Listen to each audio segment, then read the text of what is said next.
राम राम सांगलीकर, काय पाहुणं, कसं काय चाललंय? सगळं ठीकठाक ना मित्रांनो? आत्ताच काही दिवसापूर्वी सांगली जिल्हा परिषद निवडणुकीचा निकाल लागलाय आणि या निकालानं अख्ख्या महाराष्ट्राचं लक्ष आपल्या सांगलीकडे लागलंय। जसं काही दिवसापूर्वी सांगली महानगरपालिकेच्या निकालानं सगळ्यांना चक्रावून सोडलं होतं, कुणालाच बहुमत मिळालं नव्हतं, तसंच काहीच चित्र आता सांगली जिल्हा परिषदेच्या बाबतीत बी झालंय।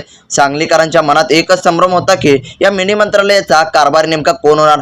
पण मित्रांनो, आता सगळं चित्र स्वच्छ झालंय। सांगली जिल्ह्यामध्ये एक वेगळंच राजकारण पाहायला मिळालंय। या निवडणुकीत नेमकं काय घडलं, कोणत्या पक्षाची सत्ता आली आणि सांगली जनतेचा अध्यक्ष नेमका कोणत्या पक्षात झाला आहे, याचा संपूर्ण पाढा आज आपण वाचणार आहोत। सांगली जिल्हा परिषद ही पूर्ण महाराष्ट्रात गाजते, कारण इथं झाली पाटील पाटील युती। सांगलीचा संपूर्ण लेखाजोखा, कोणत्या पक्षाला किती जागा, पाहुणं पहिल्यांदा हे जाणून घेऊया की या निवडणुकीत नेमकं कोणत्या पक्षाला किती जागा मिळाल्या आहेत। राष्ट्रवादी काँग्रेस शरद पवार यांचा गट तब्बल 19 जागा मिळवून जयंत पाटलाच्या नेतृत्वानं सर्वात मोठं यश मिळवलंय। म्हणजेच वाळवा तालुक्यात असो किंवा शिराळा तालुका, त्याचबरोबर ईश्वरपूरमध्ये त्यांना सर्वात मोठं यश हे राष्ट्रवादी शरद पवार गटाला मिळालं आहे।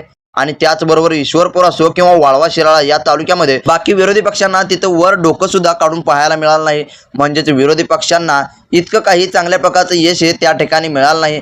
त्यानंतर आता आपण 2 नंबरचा पक्ष बघूया। तर मित्रांनो, 2 नंबरचा पक्ष आहे तो म्हणजे भाजप पक्ष।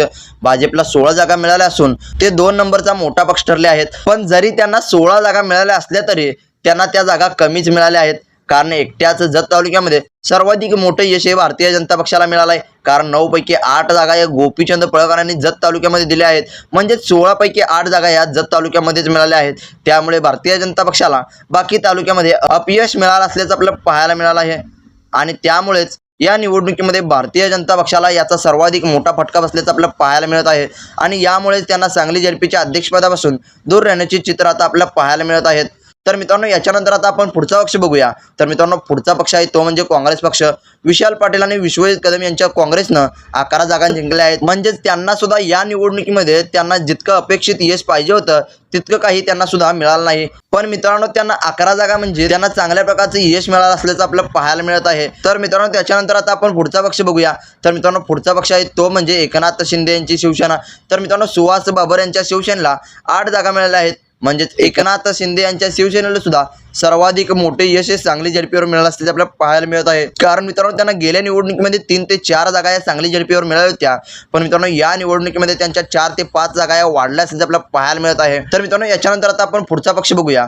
तर मित्रांनो, पुढचा पक्ष आहे तो म्हणजे राष्ट्रवादी काँग्रेस पक्ष। संजय काका पाटील यांच्या गटाला 4 जागा मिळाल्या आहेत। म्हणजेच या 4 जागा म्हणजे टर्निंग पॉईंट ठरले आहेत। कारण मित्रांनो, या 4 जागांमुळे सांगली जेडपीची निवडणूक अतिशय अतितटीची होणार आहे। कारण मित्रांनो, या निवडणुकीमध्ये संजय काकांच्या निर्णयावर सर्व जमतेम आहे। कारण राष्ट्रवादी गटाला 4 जागा मिळाल्या आहेत, त्या कधीही पलटू शकतात, त्यामुळे त्यांचा निर्णय अतिशय महत्त्वाचा। मित्रांनो, याच्यानंतर आता आपण पुढचा पक्ष बघूया तो म्हणजे अपक्ष आणि इतर। तर मित्रांनो, इतर पक्षांना म्हणजे जनस्वराज्य शक्तीला 1 जागाही सांगली जिल्हा परिषदेच्या निवडणुकीमध्ये मिळाली आहे। आणि त्याचबरोबर शिवसेना उद्धव बाळासाहेब ठाकरे यांच्या पक्षाला देखील 1 जागा ही सांगली जिल्हा परिषदेवर मिळाली आहे। आणि त्याचबरोबर रयत क्रांती संघटनेला म्हणजेच सदाभाऊ खोत यांच्या पक्षाला 1 जागाही मिळाली आहे। आणि अशा प्रकारे सर्व पक्षांना मिक्स जागा मिळाल्या आहेत। पण मित्रांनो, कोणत्याही एका पक्षाला स्पष्ट बहुमत मिळालं नाही। एकूण 61 जागांच्या या लढतीत कोणत्या एका पक्षाला स्पष्ट बहुमत मिळालं नव्हतं। भाजपला जरी सर्वाधिक जागा मिळाल्या असल्या तरी सत्तेसाठी एका आकड्याची गरज होती।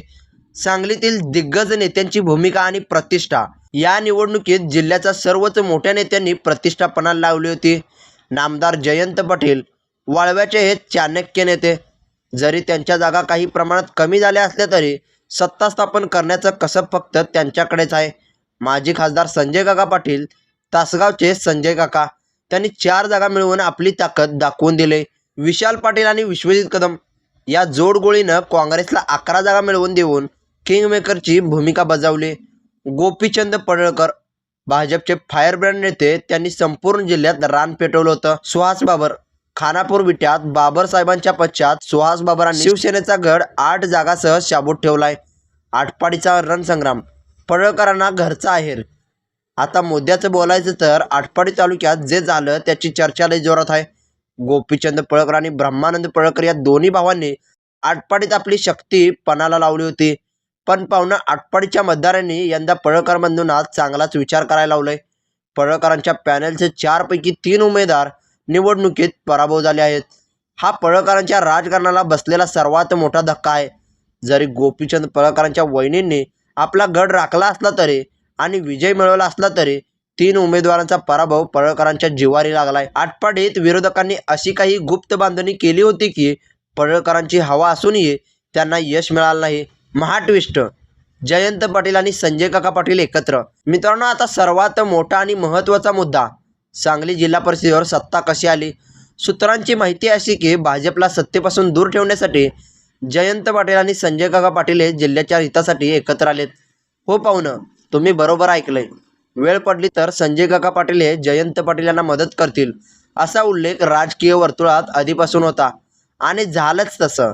अजित पवारांची राष्ट्रवादी आणि शरद पवारांची राष्ट्रवादी सांगलीत पुन्हा एकत्र झाले. जयंत पाटील यांनी सगळी फिल्डिंग गुप्त बैठकाद्वारे लावली होती. या पाटील पाटील युतीमुळे आणि सोबत काँग्रेसला घेतल्यामुळे महाविकास आघाडीची सत्ता स्थापन झाली. ही युती कोणालाच कळणार नाही अशी होती, पण जयंतरावांनी आपला करेक्ट कार्यक्रम पूर्ण केलाय. जेडपीवर राष्ट्रवादीचाच अध्यक्ष आणि सत्तेचा गुलाल. तर मित्रांनो, फायनल सोक्षमोक्ष असा लागलाय की सांगली जिल्हा परिषदेवर महाविकास आघाडीचा सत्ता आली आहे आणि जेडपीचा अध्यक्ष हा राष्ट्रवादी काँग्रेसचाच झालाय.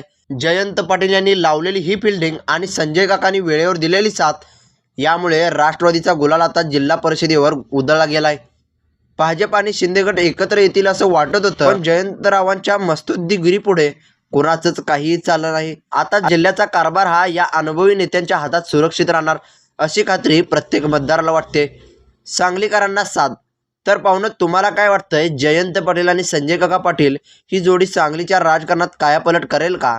राष्ट्रवादीची झेडपी अध्यक्ष झाल्यामुळे जिल्ह्याचे रखडलेले प्रश्न सुटतील का? तुमचं मत कमेंटमध्ये नक्की सांगा. जर तुम्हाला आमची ही सांगलीची रोकटोक आणि गावरान बातमी आवडली असेल तर व्हिडिओला लाईक करा, शेअर करा आणि आपल्या चॅनलला सबस्क्राईब करायला विसरू नका. अशाच राजकारणातल्या खमंग बातम्या घेऊन आपण पुन्हा भेटूया. धन्यवाद. जय हिंद, जय महाराष्ट्र.